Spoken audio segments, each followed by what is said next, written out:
Alô, amigos, nós recebemos hoje com muito prazer um dos maiores nomes da história política de Pernambuco, Dr. João Lira Neto, que nasceu com a responsabilidade de um nome pesadíssimo, uma das maiores figuras da política de Caruaru. O que é que você herdou do seu pai, João? Acima de tudo, é servir a população. Ele, desde eu criança, ele era caminhoneiro e é uma figura muito interessante, porque ele casou-se com minha mãe na época e que minha mãe era professora primária e ele não sabia ler nem escrever, lá na cidade de Lagoa dos Gatos. Minha mãe saiu do sertão e foi ser professora primária do governo do estado. E começaram a namorar, coisa e tal. E depois ele começou a ler e escrever, aprendendo com minha mãe depois de casado. Porque meu avô era marchante, era uma pessoa que tinha instrução. E aí ele foi formando caminhoneiro e foi formando a sua vida e com a preocupação sempre ele transmitia para nós, para os seus amigos, que era a solidariedade, que era o servir, que era o ficar à disposição das pessoas. Aí depois ele entrou na vida pública, foi prefeito 2 vezes, foi deputado federal, foi deputado estadual e eu tive a felicidade também de herdar, juntamente com o Fernando, não só a sua questão de ser solidário, a sua formação de solidariedade, de servir ao próximo, mas ao mesmo tempo de ter a sensibilidade política e a sensibilidade também empresarial, que eu herdei também dele, e aprendi muito com o Fernando Lira, que Fernando foi deputado estadual, foi deputado federal várias vezes, foi ministro de Estado, era um grande conciliador, um grande articulista político nacional, articulou também a candidatura de Tancredo Neves, e acima de tudo ele tinha uma forte relação com a imprensa, amigo de vários importantes jornalistas, não só de Pernambuco, mas do Brasil inteiro. Mas era um amigo para a gente muito importante, porque eu ligava 2 ou 3 vezes por semana para Fernando e ele nunca deixava de me dar uma notícia exclusiva. Não sei onde ele arranjava tanta notícia. Ele era uma pessoa muito bem informada, que não fazia fofoca, apenas dava as informações a que ele confiava, e com certeza você era um dos jornalistas que ele confiava, e sempre tinha informações importantes, não só a nível estadual, mas também a nível nacional e a nível internacional. E ele sempre prezou por essa condição de se relacionar bem e ser respeitado e respeitar os bons jornalistas brasileiros. João, você tem mais saudade do período que foi prefeito de Caruaru, foi deputado estadual, foi governador, foi vice-governador e foi governador de Pernambuco? O que é que tem mais saudade? Eu acho que são fases diferentes. Eu acho que a nossa formação política, eu comecei a fazer política desde estudante, quando era estudante da Faculdade de Direito aqui em Recife. Fui aluno do Marista, ali na Conde da Boa Vista, e depois entrei na Faculdade de Direito. E foi naquele momento da Revolução. Então eu participei muito dos movimentos pré-revolucionários de 64, durante a Revolução e pós-Revolução. Aprendi muito com as pessoas, os políticos na época, que faziam política, e eu tenho uma referência importante, que era um amigo também de Fernando, um grande deputado estadual, um grande advogado, que era Egídio Ferreira Lima, da família Ferreira Lima. Então, João, respondendo a sua pergunta, eu acho que são momentos diferenciados. Eu fui prefeito de Caruaru com 40 anos, depois fui deputado estadual, participei da liderança do governo do Dr. Miguel Arraes, em 94 e 95, e que era um grande líder, aprendi muito com o Dr. Miguel Arraes, não só como político, mas também como gestor, principalmente pelo seu compromisso com o povo, principalmente os mais pobres, e outras figuras que eu fui deputado estadual, depois voltei a ser prefeito, depois fui candidato em 2006, fui candidato a vice-governador na chapa de Eduardo Campos, quando ele iniciava a sua campanha com apenas 4, 5% de intenção de voto, terminando nos elegendo. Depois nos reelegemos em 2010, fui uma pessoa que participou intensamente do seu governo nas áreas principais, educação, saúde. Terminei sendo secretário de saúde, foi o primeiro secretário de saúde do Estado que não era médico, juntamente dos 27 estados brasileiros, incluindo Brasília, tinha 2 secretários que não eram médicos. Eu sou advogado e o outro era economista, que era Pestana, que era secretário de Minas Gerais. Então nós participamos... Zé Serra era ministro, né? Sem Zé ser Serra médico. foi ministro, sem ser médico. Eu acho que foi um dos primeiros, Ou um dos talvez o único, que foi ministro de saúde sem ser, e foi Médico. um grande ministro. Sem dúvida, participou de grandes reformas no Ministério da Saúde e hoje, até hoje é relembrado como uma das pessoas que tiveram uma participação muito importante no Ministério da Saúde.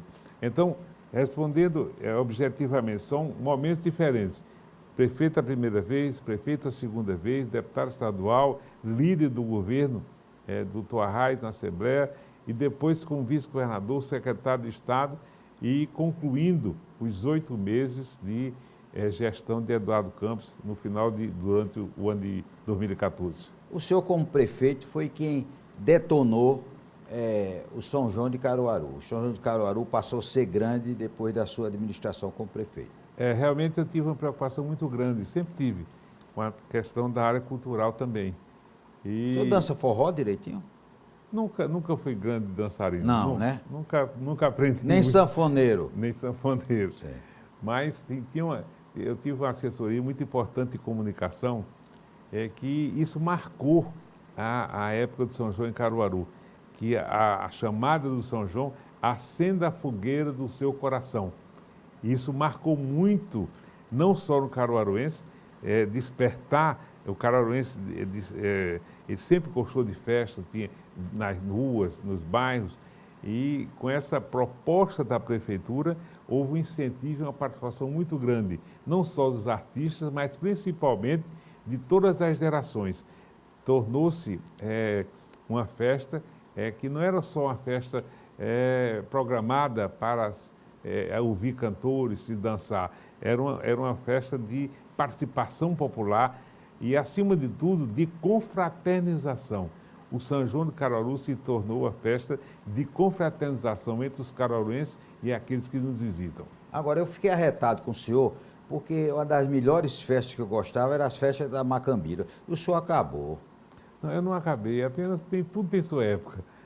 Tudo tem, naquele momento, antes no nosso governo de Eduardo Campos e durante o governo de Eduardo Campos, me lembro muito bem, faltando 2 anos para encerrar o governo, houve uma chuva muito forte e invadiu várias cidades lá na Mata Sul. E nesse momento nós suspendemos a festa juntamente com o Eduardo. E daí para lá ficou uma festa muito restrita à família e deixou de ter aquele festa do sítio Macambira. Então, prometa que no próximo ano volta. Estude com carinho a ideia. Eu acho que tudo tem sua época, tudo tem seu momento, tudo tem a importância e fundamentalmente do momento que nós vivenciamos. Depois do intervalo, nós vamos continuar conversando com o doutor João Lira Neto, ex-governador de Pernambuco.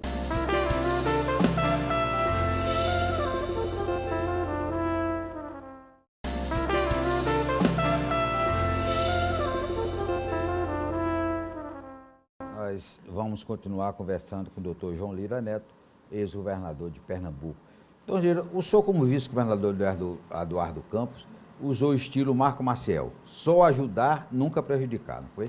Não, sem dúvida. Eu acho que foi um gesto de confiança, não só política, porque eu representava uma força política no Agreste, Pernambuco, mas também de solidariedade e de confiança.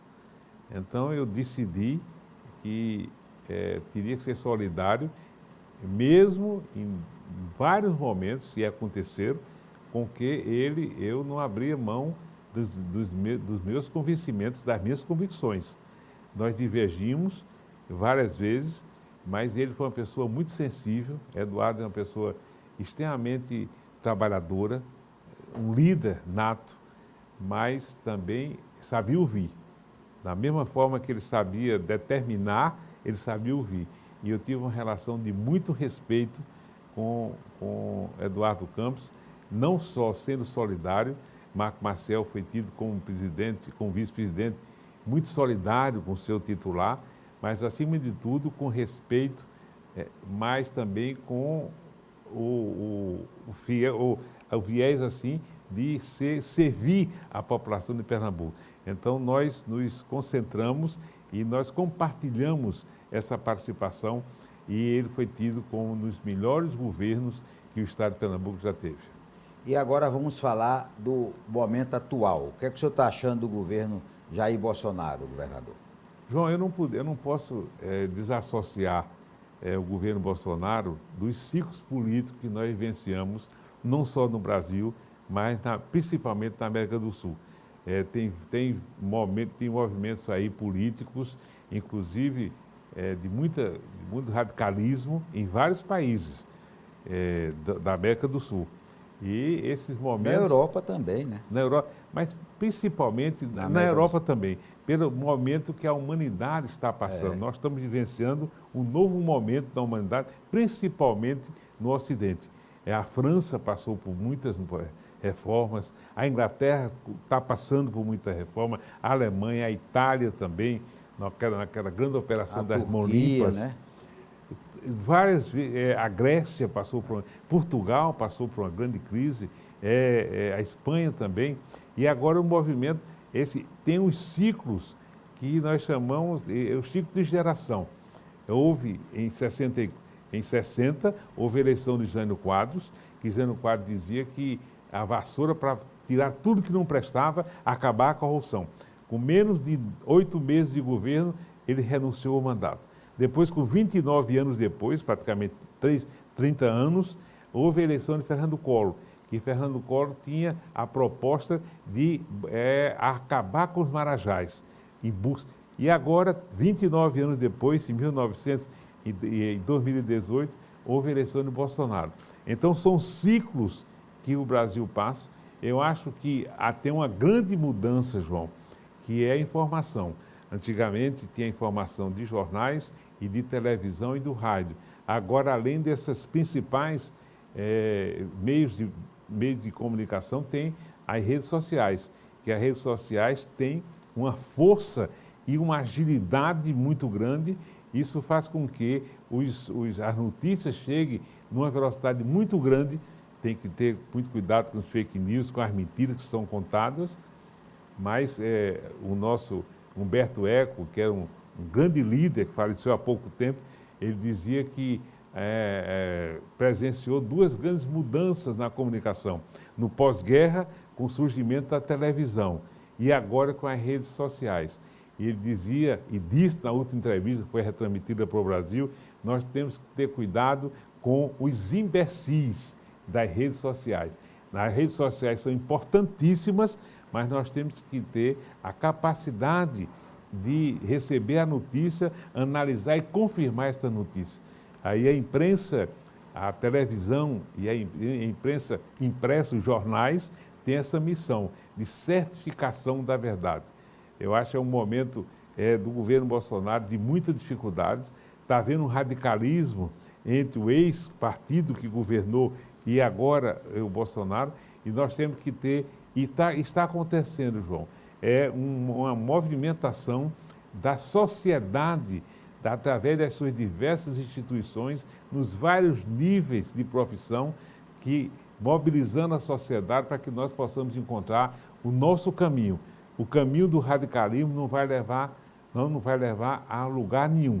Nós temos que ter o compromisso e a responsabilidade de nos reencontrarmos, porque a desigualdade está muito grande no Brasil, a pobreza aumentando, o desemprego também, que não foi uma questão do governo Bolsonaro nem do Temer. Isso foi um processo que iniciou-se lá, anos atrás, no governo, inclusive do PT, no nível de desemprego.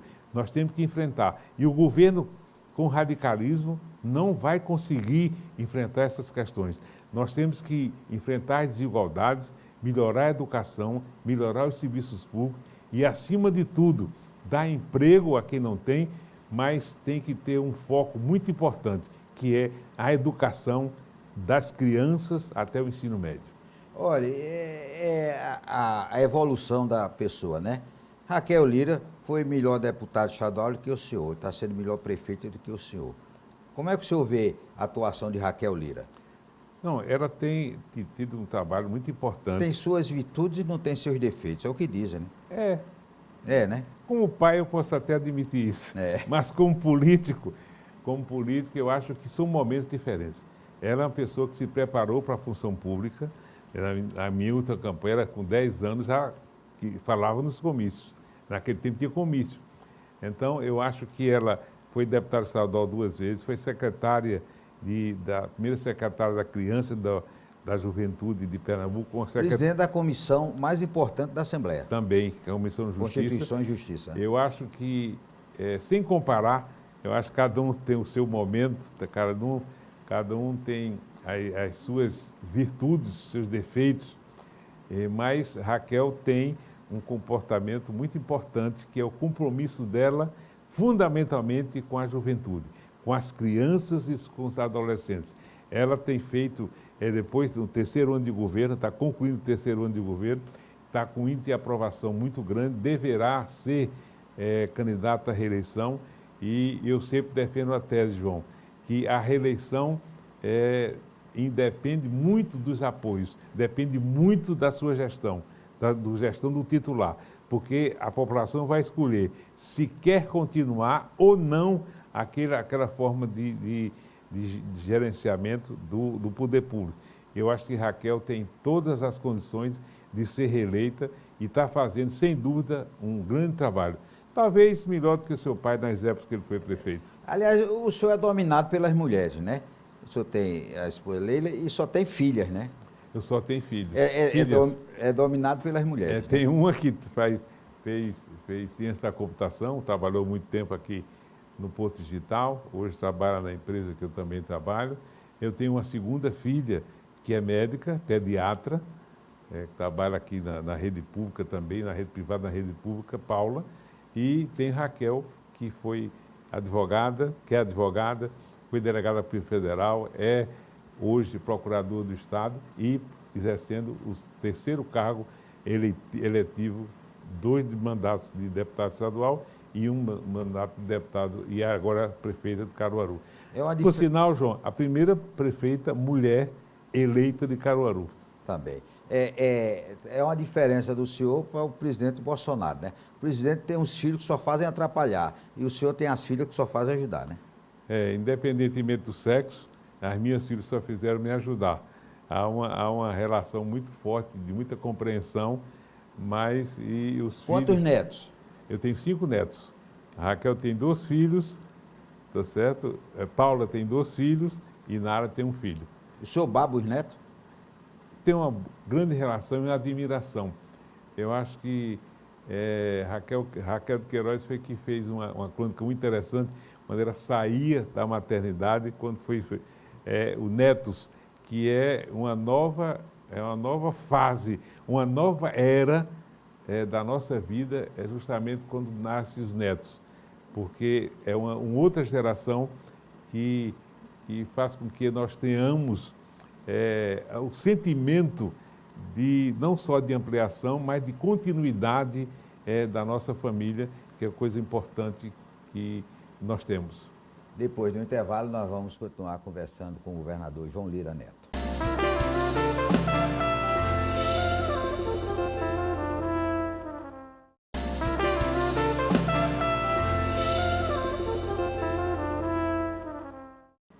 Doutor João Lira Neto, agora vamos abordar um assunto que o senhor entende como poucos. A BR-232. O senhor só vive nela, sua empresa trabalha nela. Qual é o jeito para a 232? Porque a 232 dá uma tristeza. Cada vez que eu vou na 232, ela está pior.